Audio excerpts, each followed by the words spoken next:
Speaking of calls, phone lines are hopping here. Yeah, Matthew, if you're ready, we're going to go to, I believe, Biloxi, and we're going to talk to Janie. Janie, good evening. What can we help you with? Hey, Janie.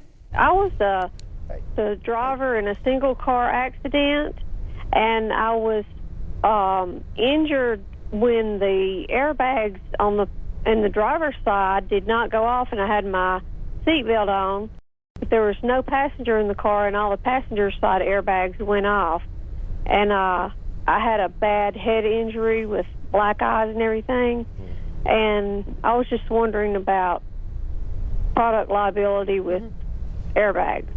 Janie, great question. The force those airbags come out with, it is enormous. No, it isn't, and she kind of, she puts her toe into products liability, and she did. When you think car wrecks, you think just your standard rules of the road and running stop signs and who's at fault, and that's true, and most of them do kind of fall in that category. But what we're seeing a lot of, Kenny, is when these cases become more than that. Like in this case, obviously that airbag did not function as it is supposed to. Right. So that's one of several things. Either there was a malfunction, a defective, or a defective product. And so one of the first things we would do is we would make sure that there was no recall. It is not uncommon, and that still happens, and not that long ago, that there are kind of quietly airbag and component part recalls. Yes. So that's one of the first things we would do is we'd hopefully get access to her vehicle, find out what happened, get the information on the airbag, and see was there a recall, because if there was a recall, obviously a clear issue. But she needs to know really what happened and why it happened that way.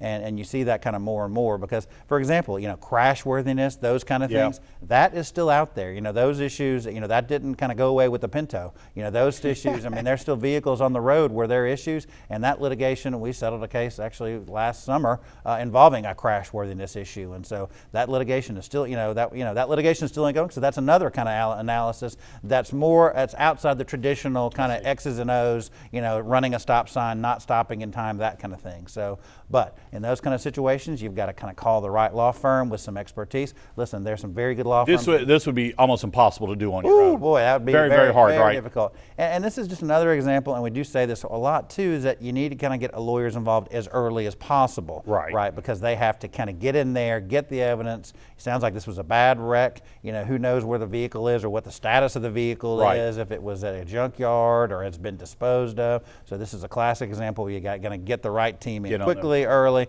because usually in these kind of cases, we will actually take possession of the vehicle. We will get it, we'll hold it, and so we'll make sure that no one alters it, no one does anything. I was wondering why there were so many junked out cars in your back parking lot. I was wondering over there. Janie, thank you so much for the call tonight. Great question about the airbags. It was a whole nother side of this that we weren't thinking about tonight, so really do appreciate it.